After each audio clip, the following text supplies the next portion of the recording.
have Senator Ted Cruz with us now. Hello, Senator. How are you, sir? I'm doing great, my friend. How are you? Good. Have you had a Confederate birthday cake made or anything like that recently? You know, I haven't, and I will say this, Glenn, now that you're a newly adopted Texan, We lost we're it. a lot more attached to the flag of the state of Texas. We were our own nation for 9 years. For sure. And, I know. and a lot of us still think we are our own nation. I know. And we might be here one of these days. Anyway, I wanted to get your look on several things. It's been a while since we've had a chance to talk, and I know we have you for a half hour, and I don't want to waste any time. Let's start with the two major decisions that came down last week. The Supreme Court has decided that they now can legislate. Tell me about what you thought about with Obamacare. Glenn, you're exactly right. The two decisions last week were judicial activism, plain and simple. They were both lawless. These were dark days in our nation's history.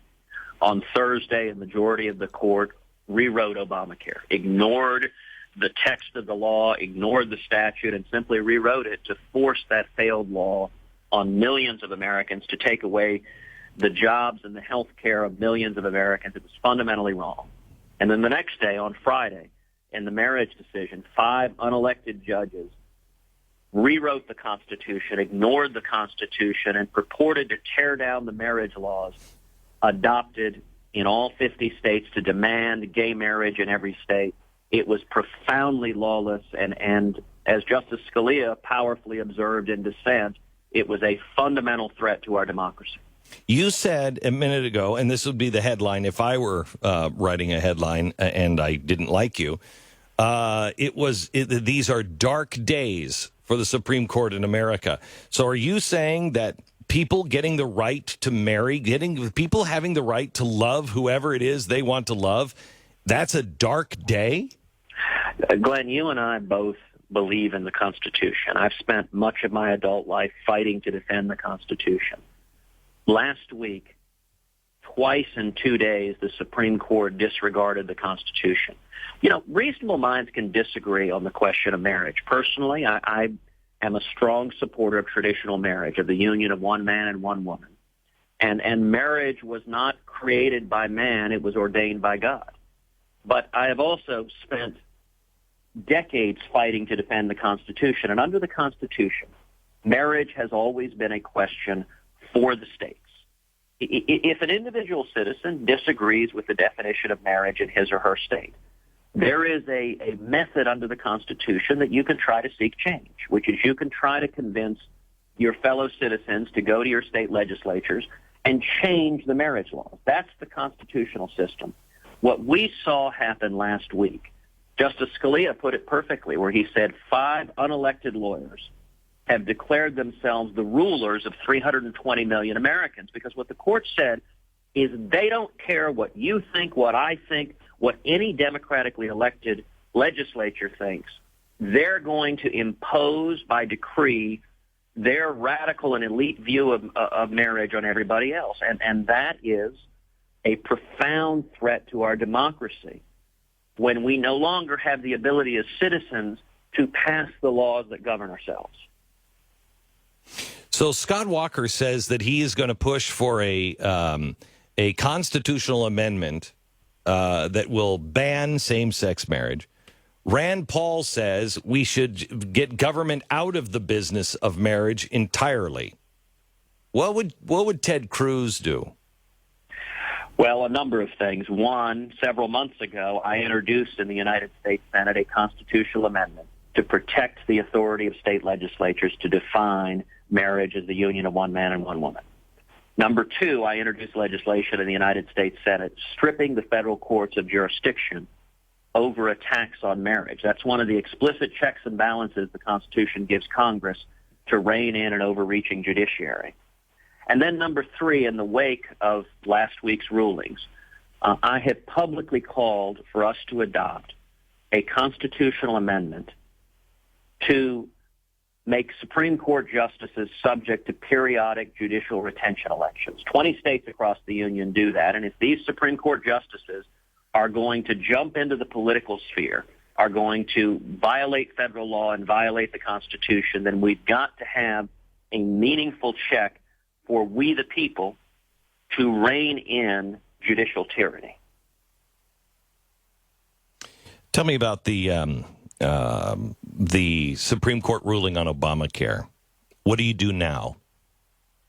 Well, there is one bit of silver lining in that disastrous ruling. Twice in 3 years, the court has rewritten Obamacare, has ignored the plain language of the statute in order to force it on the American people. But the silver lining is, with this decision, the Supreme Court has made 2016 a referendum on repealing Obamacare. And if a 2016 presidential candidate is not prepared to lead the fight, to campaign every day on repealing every word of Obamacare, then he or she should get out of the way, because that is front and center. And I'll tell you, Glenn, one of the things that I talk about, I've got a new book coming out tomorrow, A Time for Truth. It's available online. And in the book, A Time for Truth, what I focus on is what I call the DC cartel. It is a coalition of career politicians in Washington, Democrats and Republicans, who get in bed with the lobbyists, with giant corporations, who work together to grow Washington, to expand Washington.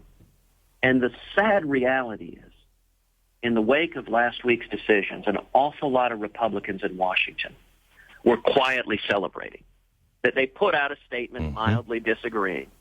But behind closed doors, they're popping champagne, they're celebrating, because on Obamacare, they don't want to do anything about it. They didn't want Congress to have to deal with it. On marriage, they're thrilled because they don't want to defend marriage. And I think the American people are fed up with politicians who don't tell them the truth. It's one of the reasons we're seeing so much energy and enthusiasm behind our campaign, because what I'm endeavoring to do is tell the truth and do what I said I would do. So, Ted, I just have to come back to the marriage thing one more time with you, because, and this is my personal opinion. I am a Christian. I believe in a moral absolute, right and wrong, God says, et cetera, et cetera. However, I'm also more libertarian, and I believe that you have that right to decide. And I also am a realist. I don't think you're ever going to put this genie back in the bottle. Those days are behind us now. In my view, what I'm very concerned with is the idea that we're making this about marriage when the real goal has nothing to do with marriage. It has everything to do with silencing people who happen to believe in a moral absolute. They happen to believe that the Bible is true. And I'm very concerned that those voices are going to be silenced, and you're going to start losing funding to Liberty University. You'll lose tax-exempt status for our churches. You'll start to see oppression when it comes to opinions. That's a real problem. Well, I very much agree with you on that point. You know, I will note that I'm more optimistic than you are overall. One of the things that the left and the Democrats and the mainstream media want us to believe is they want conservatives to believe that all is lost. Abandon hope, all ye who enter here. So they try to convince us over and over again there's nothing you can do. We see this relentless propaganda campaign from the mainstream media, from Hollywood, telling those who believe in a biblical definition of marriage that it's hopeless. I'll point out 40 states have passed laws or constitutional amendments protecting traditional marriage. Even the state of California, bright blue liberal California, when it was on the ballot, a majority of Californians voted to protect traditional marriage. That's why the court stepped in, because the American people, when given the opportunity, still stand for our Judeo-Christian values. It's the elites that are forcing this on us. But where I very much agree with you, Glenn, is that religious liberty is in the crosshairs. One of the things I write about at great length in my new book, A Time for Truth, is the 2 decades I've spent fighting to defend religious liberty over and over again. As the Solicitor General of Texas, defending the Ten Commandments monuments on the state capitol grounds, winning 5-4 before the Supreme Court, defending the Pledge of Allegiance, the words "one nation under God," winning unanimously before the Supreme Court, and in private practice, representing pro bono for free over 3 million veterans, defending the Mojave Desert Veterans Memorial, a lone white Latin cross erected over 70 years ago to honor the men and women who lost their lives in World War I, and winning 5-4 before the U.S. Supreme Court. And this next battleground, you're right, tax exemptions of Christian universities, of Christian schools, of Jewish schools, of charities, anyone who believes in the traditional definition of marriage. The Obama Justice Department admitted at the oral argument that they're next on the chopping block for persecution. And I'll tell you what's sad watching these religious liberty battles, just how many of the 2016 Republican presidential candidates have run for the hills. I've spent 2 decades fighting for religious liberty, and I believe 2016 will be a religious liberty election, and I will never shy from fighting to defend the religious liberty of every American to live according to his faith and his conscience. I think 2016 is going to be election on a couple of things, religious liberty, but also the economy. I want to talk to you a little bit about Greece. You have to settle an argument between Pat and Stu. They're very upset. It's been going on for weeks now. And if we have time, I want to get your answer on this. I believe if you just look at what they've accomplished and how much they have affected the nation, I believe President Obama may be the most effective president in the history of America. I'd love to hear your comment on that when we come back. He has a new book out tomorrow, Ted Cruz, A Time for Truth, Reigniting the Miracle of America. He joins us now. He's going to be with me for a full hour on, I think it's Thursday on television. But we need to address one thing that has been going on for about a month, and it's been ugly behind the scenes, Ted. I got a beef with you, Senator Cruz. Stu, I'm a free trade guy. Sure. I'm a believer in free trade in a big way. A lot of our audience was beating you up specifically for your support of TPA and TPP. So right. I wanted including us, right? Including Pat and Glenn. Yeah, but we hadn't fully looked into it. So I decided to do the hard work and listen to multiple lengthy, somewhat boring interviews with you on shows about it, in which you eloquently defend free trade.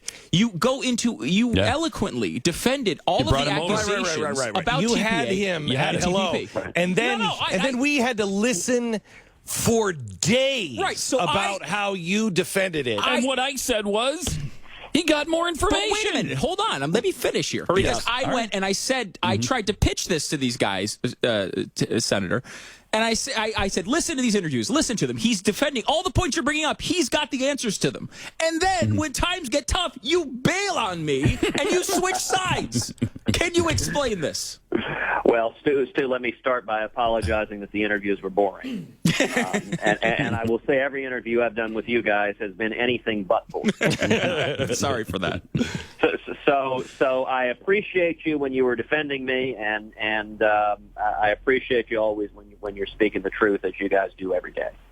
Look, on trade, TPA and TPP, these are complicated issues, and I'll point out for people that want to know more, we actually have an extensive Q&A and blog posts on our website, tedcruz.org, where you can answer detailed questions. When the Senate first took up TPA, which is Trade Promotion Authority, it's called Fast Track. It's the process for adopting free trade agreements. I voted yes back in May, and the reason is, like Ronald Reagan used to, I support free trade. I believe that when we open foreign markets, it benefits American farmers and ranchers and manufacturers. We agree with that too, Senator. Jeez, I mean, it's not just Stu that agrees with that. Well, I we just don't doubt. Trust the president at all. Well, and Glenn, I'll have to say you were powerfully persuasive, because after voting initially for Fast Track, 2 additional facts came to light that caused me to change my position. Number one, after that May vote, WikiLeaks released the text of the Trade and Services Agreement, which explicitly purports to change immigration laws of member countries. Now, Okay, yeah, over that and over was again, we'd been told that there was going to be nothing to impact immigration. I'd introduced an amendment in the Senate to TPA to put explicitly in it that nothing could impact immigration. Jeff Sessions introduced an amendment very similar to that. So I publicly said I will not support fast track unless Congress adopts the Cruz Session amendments to take immigration off the table forever in trade agreements. And then the second thing that changed is when TPA went to the House, it became abundantly clear that House leadership had cut a deal with the Democrats to reauthorize what's called the Export-Import Bank, one of the classic examples of corporate welfare and cronyism, where hundreds of billions of dollars of taxpayer money are put on the line in loan guarantees to a handful of giant corporations. And I publicly said I can't abide by this backroom corrupt deal-making. This is the Washington cartel. And so I wrote a long op-ed in Breitbart, which is also on our website at tedcruz.org, that lays out why I changed my view. I voted against TPA the second time because of the refusal to adopt the Cruz Sessions amendments on immigration, number one, and because of number two, the corrupt deal on cronyism and corporate welfare on the export-import. Where does this stand now? So it passed. It passed the Senate with 60 votes, which was the bare minimum needed. So fast track is going to be the law of the land. Now, that's the process for approving free trade agreements. None of the specific agreements have been voted on yet. TPP, which a lot of people have concerns about, including me, hasn't been voted on. I haven't voted on it. Nobody in the Senate has been voted on it because it's still being negotiated. Senator, does that indeed set up some kind of global entity that compromises our sovereignty? And what I want to know is, where do we stand on the immigration? Is that just going to happen now? Well, let's take the two pieces. We have 1 minute. TPP sets up a global entity to compromise our sovereignty. Okay, you still don't believe that. Okay, because Jeff Sessions is all over that. But let me throw the caveat that this is an agreement that's still being negotiated. So part of the reason I haven't stated definitively how I'm going to vote is I want to see the final agreement. And under the terms of fast track, Congress can't vote on TPP until the text is public for at least 60 days. I think it is ridiculous that the text is secret right now. But fortunately, for 2 months, it'll be public for you and me and everyone to read it. Now, I read the current draft text in the basement of the Capitol, but it needs to be public, and we need to have a robust debate. And if it undermines sovereignty, if it undermines our immigration laws, if it hurts American workers, I will vote against it. Okay, Ted Cruz, thank you very much, Senator, for being on the program today. We'll have more with him a full hour on Thursday on television. New book out tomorrow, Time for Truth by Ted Cruz.